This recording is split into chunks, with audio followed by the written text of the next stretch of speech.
à tous. Alors pour bien commencer cette année 2019 avec vous, j'avais très envie de vous parler de mes livres préférés lus en 2018 puisque je vous avais proposé une vidéo de mes livres lus préférés de janvier à juin 2018 et du coup cette vidéo traitera de mes livres préférés lus entre juillet et décembre 2018. De cette façon-là, c'était plus simple pour moi de séparer l'année en deux pour pouvoir vraiment me focaliser à chaque fois sur les livres que j'ai vraiment aimés, bien que cette liste a été assez longue à réaliser. D'ailleurs, actuellement, il y a un article sur le blog, je vous le laisserai dans la barre d'infos. C'est exactement la même chose que je suis en train de vous faire en vidéo, mais sous forme d'article. Voilà, donc n'hésitez pas à aller y faire un tour si vous souhaitez voir un petit peu ça.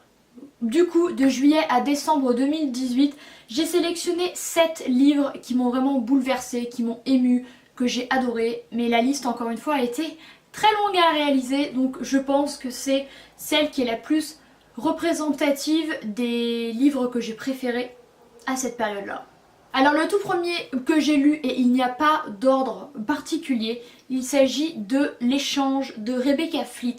Alors j'avais remarqué ce livre en librairie, je vous le disais dans ma vidéo de mes nouveautés en septembre que je vous laisse juste ici, qu'en fait je n'achète quasiment jamais de livres brochés de ce type-ci, mais celui-ci m'avait vraiment fortement donné envie et j'ai bien fait de le prendre. Donc ça parle de quoi ? Eh bien tout simplement l'histoire, c'est l'histoire d'un couple. Ils s'appellent Caroline et Francis, ils vivent ensemble depuis des années, ils ont ensemble un enfant, mais il faut dire que leur couple est loin d'être tout beau tout rose, vu que Francis pendant des années a été un fantôme, il fonctionnait aux médicaments, voilà, c'était l'ombre de lui-même, il ne faisait pas grand chose. Caroline en a eu marre, elle a eu un amant. Et en fait, pour recoller les morceaux, Caroline décide d'échanger leur appartement pendant une semaine. Donc en fait, ils habitent à Leeds et ils vont prendre une maison dans la banlieue londonienne pendant une semaine. Donc en fait, la personne qui habite à Londres va dans leur appartement et vice versa. Donc ils vont se retrouver dans cette maison. Le but est de changer d'air, de se retrouver, de voir un peu autre chose. Mais en fait il y a des éléments qui vont paraître très étranges à Caroline. Déjà la maison en question est vraiment vide, paraît totalement inhabitée. Et secondement, il va y avoir des éléments en rapport avec elle. Par exemple un CD qu'elle écoutait avec son amant, une photographie d'un endroit à Hyde Park où il se promenait, ou par exemple ses fleurs préférées dans la salle de bain. Donc elle devient un peu parano, en même temps il y a de quoi, parce qu'elle se dit la personne qui habite là me connaît, je suis épiée. Donc s'ensuit en fait une alternance de périodes, puisque tout au long du roman on a des périodes dans le présent et dans le passé pour comprendre un peu leur couple, pour comprendre ce qui leur est arrivé. Et la situation dans laquelle ils sont n'est pas facile du tout.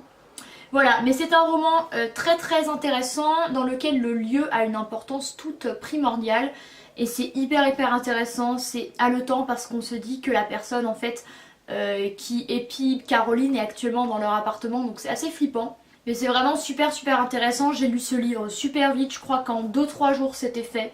Donc voilà, gros coup de cœur pour celui-ci. J'ai adoré l'intérêt de l'enfant de Ian McEwan. Il se devait vraiment d'être dans cette liste-là. Alors ce livre-là traite de la foi, traite de la justice et traite de l'éthique et choisir entre ce qui est bien, enfin ce qui est juste et entre ce que l'on croit juste. Je m'explique, on va suivre Fiona May qui est une juge spécialisée dans le droit des familles qui habite Londres et ce livre aussi a été adapté au cinéma avec Emma Thompson et il s'appelle My Lady. Il est exceptionnel et il retrace très bien le livre, je vous conseille vivement d'aller le voir. Et en fait cette femme là un jour va être sur le cas d'un jeune garçon qui a 17 ans, bientôt 18, qui s'appelle Adam et en fait qui est témoin de Jéhovah, sauf qu'il est à l'hôpital et s'il ne reçoit pas une transfusion sanguine il va mourir, sauf que les témoins de Jéhovah refusent toute transfusion de sang. Ils disent que leur sang a été donné par Dieu et qu'il ne faut pas le souiller avec du sang d'autrui ou d'animaux. Du coup ses parents ne souhaitent pas qu'ils fassent la transfusion, du coup leur fils va mourir, Adam est de cet avis là. Et Fiona May va devoir trancher, donc elle va se rendre à son chevet et elle va devoir faire le choix entre la foi de Adam qui l'interdit de réaliser cette transfusion et entre ce qu'elle pense qui est juste pour Adam. Donc elle va prendre en fait la décision à sa place, mais tout au long du livre j'étais complètement d'accord avec elle. Alors je précise que les religions, tout ça, j'ai un peu de mal avec ça. Je respecte les religions, enfin ce n'est pas un problème, mais parfois ce genre de précepte là j'ai énormément de mal avec ça, sachant qu'on peut sauver des vies avec du sang, je ne comprends pas comment on ne peut pas le faire. Bref, c'est un autre sujet, mais du coup tout au long du livre j'étais d'accord avec Fiona, avec ce qu'elle choisit, mais ça amène à une vraie réflexion sur est-ce que il n'aurait plutôt pas fallu écouter le choix de Adam qui va se retrouver ensuite dans une situation très compliquée par rapport à sa foi, par rapport à qui il est. Voilà, donc c'était un livre hyper intéressant. Que j'ai trouvé très captivant avec une ambiance un petit peu assez sombre, mais voilà, je pense que c'est un livre qui amène à réfléchir à beaucoup de sujets, donc je vous le conseille vivement. Un thriller également que j'ai absolument adoré, il s'agit des filles des autres de Amy Gentry, qui est un livre que j'ai remarqué à la FNAC. Il s'agit de son premier roman. Alors ce livre, pourquoi je l'ai adoré? Tout simplement parce qu'il y a du suspense, énormément de suspense, et que tout au long du roman, on est pris entre plusieurs portes et on se pose mille et une questions, on se dit c'est ça, c'est ça, c'est ça, et ben non. En fait, on va suivre une famille, donc un père, une mère et deux enfants. Donc l'une d'elles, donc des filles, elle a 8 ans, elle se fait kidnapper en pleine nuit. Non, elle a 10, 12 ans. Elle se fait kidnapper en pleine nuit, elle s'appelle Julie et sa petite sœur assiste à la scène cachée dans le placard. Et en fait Julie, du coup pendant 8 ans, sa famille n'a aucune nouvelle. Et un jour elle revient, elle franchit le seuil de la porte, donc forcément elle a changé, je pense que vous vous en doutez. Elle est tel un cadavre totalement blanche, amaigrie. Et en fait tout au long du livre, on va voir le point de vue de Julie, mais elle va avoir plusieurs autres noms. Donc on va se dire, mais est-ce que ce ne serait pas plutôt quelqu'un qui se fait passer pour elle? Et tout au long du livre, on se dit, c'est quelqu'un qui n'est pas elle, c'est elle, c'est pas elle, c'est elle, c'est pas elle. C'est hyper intéressant. Et on va voir que son personnage est très ambivalent du fait qu'en fait elle n'est pas toute blanche ou toute noire. Et c'est ce que je vous ai dit dans mon article et c'est vrai, vraiment ce que je pense. C'est vraiment quelqu'un qui a vécu des choses et qui en fait en ressort changé. Et ses actions font qu'elle a pris... Et cela fait qu'elle a fait des... Et du coup elle a fait des choix qui ne sont pas géniaux, mais qui peuvent s'expliquer de par ce qui lui est arrivé. Et c'est vraiment très intéressant de voir un personnage pas héroïque, tout beau, tout rose, la cible parfaite du kidnappeur qui n'a rien à se reprocher. Je vous conseille vivement ce livre là, il vous tient en haleine tout le long. Par contre ce que je lui reproche un petit peu, c'est la réaction des parents qui selon moi me semble pas suffisamment importante, à la hauteur des événements. Genre Julie revient et les parents on dirait c'est pas si miraculeux que ça, voilà. Mais bon, je l'ai tout de même mis dans cette liste parce que je l'ai trouvé absolument génial. Registre totalement différent avec La 13 de Laetitia Colombani que j'ai lu juste avant L'intérêt de l'enfant. Alors ce livre aussi on en a entendu parler en 2018 de fou. Moi j'ai attendu qu'il sorte en poche. Donc en fait dans ce livre là on va suivre le destin de 3 femmes. Donc de Smita qui habite en Inde, qui est une intouchable. Ça veut dire qu'elle appartient à la caste la plus basse qui existe. Ça veut dire elle doit s'occuper des travaux les plus horribles. Par exemple ramasser la merde des castes les plus hautes. C'est dégueulasse. On va suivre également Giulia qui habite en Sicile, qui travaille dans l'usine de son père qui s'occupe de prendre des cheveux importés et d'en faire des perruques et voilà. Et on va suivre Sarah qui est une Canadienne à qui on détecte un cancer du sein alors que c'est une working girl avocate qui a 3 enfants, qui se débrouille super bien et qui ne supporte pas de fléchir. Et en fait ces 3 femmes là qui apparemment n'ont rien en commun vu qu'elles habitent sur 3 continents différents sont en fait complètement liées par les cheveux. Voilà, vous devinerez au titre. Je ne vais pas vous en dire plus mais c'est une histoire absolument très jolie, Tout au long de l'histoire, on a une alternance de points de vue. On a Smita, Julia et Sarah. Et ces femmes, on voit vraiment un espoir de folie pour ces femmes-là qui ne sont pas issues de la même classe sociale. Sarah, la canadienne, a plus de chances que Smita, l'indienne, mais elles ont toutes leur malheur, elles doivent toutes faire avec, elles savent toutes rebondir et c'est une véritable ode à l'espoir pour les femmes, pour moi, et ça montre que les femmes sont capables de tout faire et de rebondir et de s'en remettre, et j'ai trouvé ce livre merveilleusement beau et qui fait beaucoup de bien.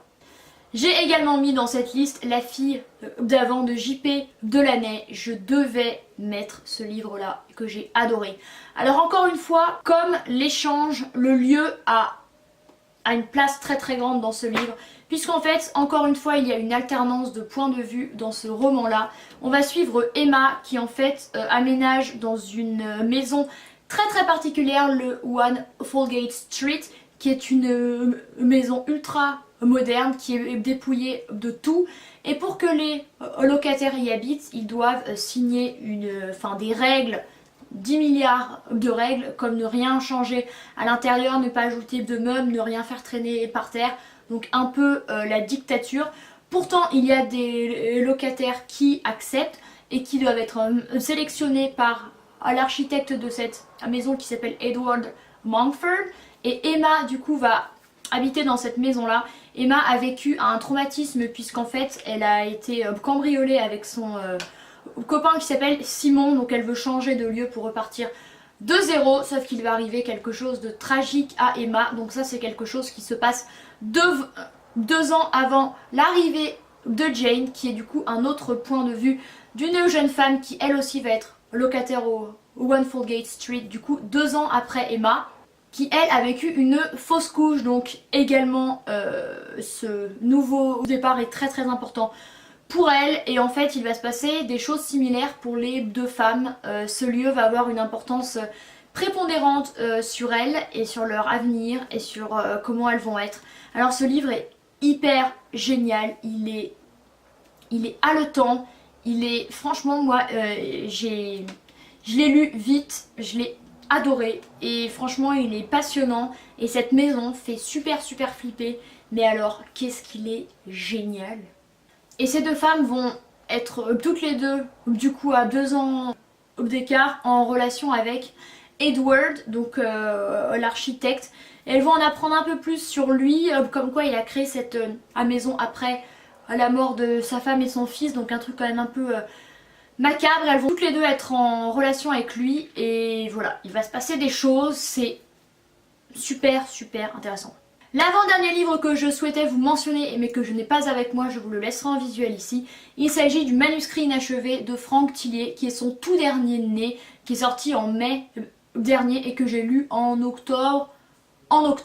Alors ce livre-là, je l'ai adoré. Pourquoi? Parce que j'adore Franck Tillier. Je vous avais fait une vidéo uniquement sur lui que je vous laisserai ici. C'est un auteur français que j'adore.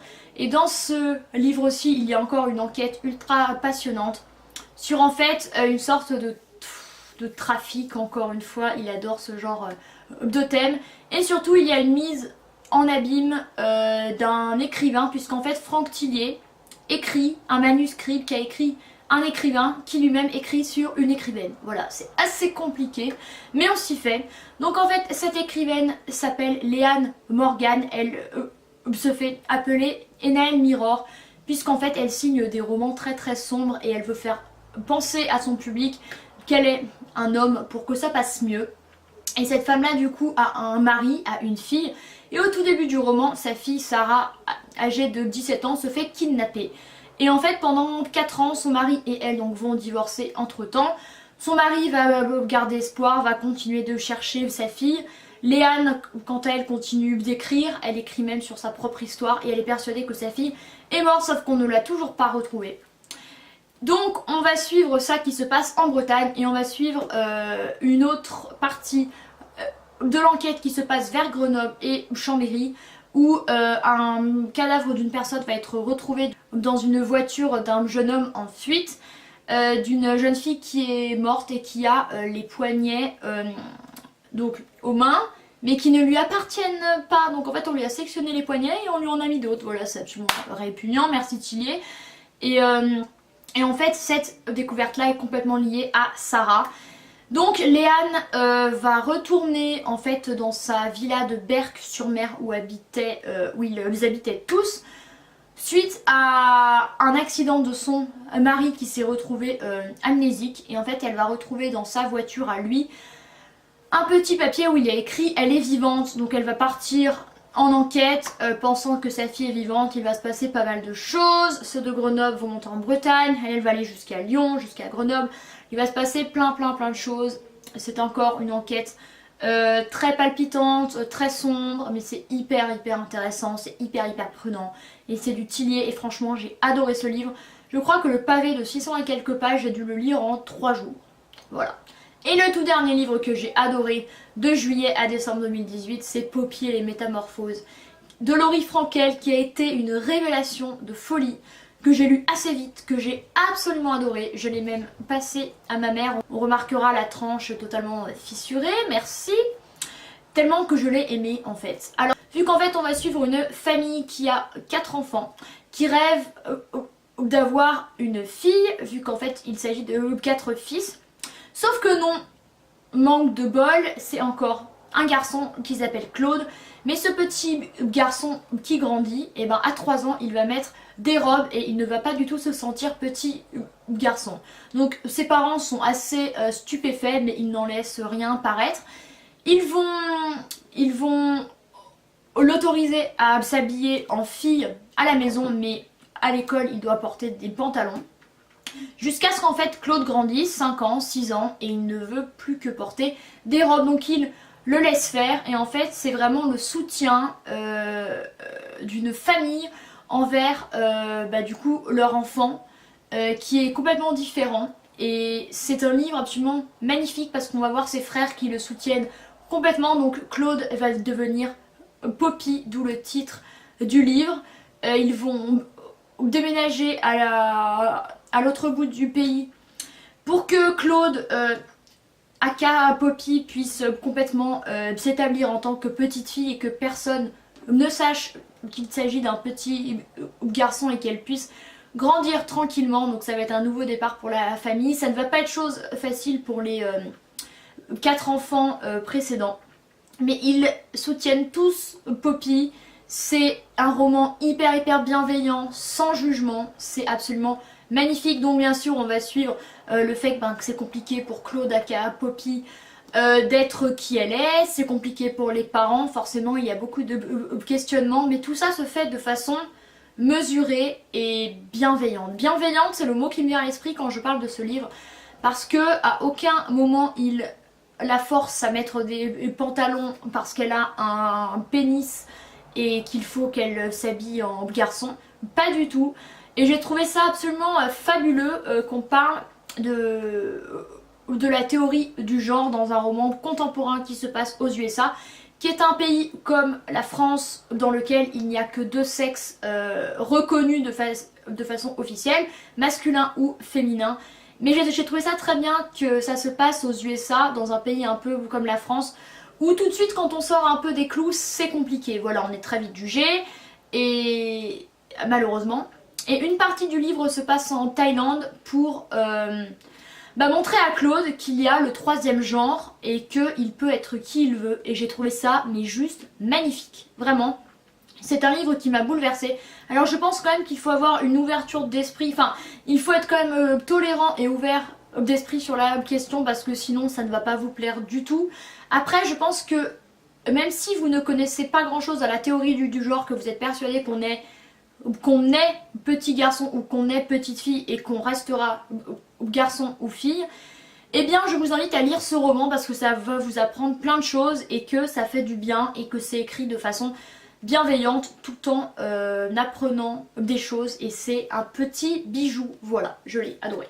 Donc voilà, c'en est tout de cette vidéo de mes livres lus préférés entre juillet et décembre 2018. Encore une fois, la liste a été longue à faire, la vidéo a été longue, mais il fallait vraiment que je vous parle de ça. Je vous mettrai ma vidéo dans la barre d'infos de mes livres lus préférés de janvier à juin. Je pense faire la même chose pour cette année qui démarre. De cette façon-là, je pourrais un petit peu faire le tri car en 2018, j'ai lu 53 livres. Donc si j'en choisis que 7 ou 8 parmi 53, ça va être très compliqué. Sachant que j'ai fait des découvertes honnêtement de folie. J'ai pu découvrir des auteurs que j'avais hâte de lire comme Daphné du Maurier, comme Ian McEwan. J'ai pu lire des auteurs que j'adore comme Tillier, comme Coben, comme Zafon. J'ai pu découvrir des livres que j'avais hâte de découvrir comme La Tresse. J'ai pu faire des découvertes de folie comme celui-ci. Donc voilà, ça a été une année assez riche et j'ai lu des classiques. D'ailleurs, je vous laisserai ma vidéo juste ici de mon bilan de mes classiques lus en 2018 puisque je vous avais publié une vidéo en mars dans laquelle je vous parlais des classiques dans ma bibliothèque qu'il fallait que je lise. Donc voilà, cette année a été très riche, j'espère que 2019 le sera également, voire plus. Allez, il faut que je batte le record, on va dire. N'hésitez pas à mettre un pouce à cette vidéo si elle vous a plu, à vous abonner à ma chaîne et à activer la petite cloche dans les notifications afin d'être averti à chaque fois que je sors une nouvelle vidéo. Cette année, je vais vraiment essayer de publier un peu plus, entre 2 à 3 vidéos par mois au lieu de 2, qui était mon rythme à peu près. En 2018, je vais voir si je peux filmer tout ça entre le boulot et les trucs que j'ai à faire, mais j'ai très envie parce que j'adore cette chaîne. Je vous remercie encore d'avoir passé ce moment avec moi, d'être plus nombreux et nombreuses à me suivre sur cette chaîne, ça me fait très plaisir. Moi je vous souhaite une très bonne journée et je vous dis à très bientôt. Bye.